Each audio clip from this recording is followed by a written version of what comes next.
Boris Johnson and the European Union have been urged to find a solution to the current Brexit impasse before the deadline, as an extension could now be impossible under the current terms.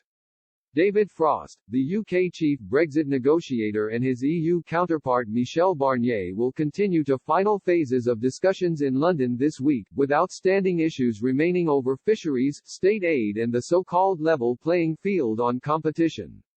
With just 30 days to go until the official end of the Brexit transition period, it has raised the prospect of a possible extension beyond December 31. But, Georgina Wright from the Institute for Government think tank, has warned options for an extension look almost impossible now.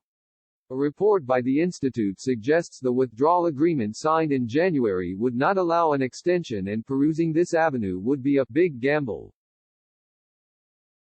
The report says this option is far from straightforward.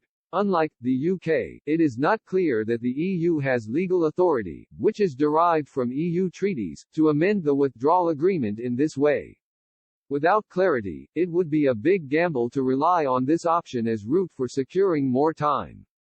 It comes as German MEP David McAllister, chairman of the UK Coordination Group of the European Parliament, has warned a no-deal scenario will have serious consequences for the EU and will force the bloc to implement emergency plans. Mr. McAllister, who is also a member of Angela Merkel's Christian Democratic Union Party, acknowledged the impact would be felt on trade and result in tariffs being placed on EU exports such as the automotive industry. He said, a no-deal would have serious consequences. First of all, we would have to try to cushion the worst of the disruptions as part of the emergency measures in December. This applies in particular to flight connections, air traffic safety, road freight traffic and passenger bus traffic. The most serious change that would come with a no-deal is that we then trade with one another on the basis of WTO rules.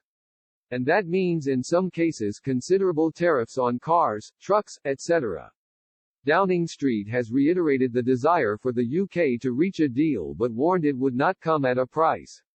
A spokesman for the Prime Minister said, "We want to try and reach a free trade agreement as soon as possible, but we've been clear we won't change our negotiating position."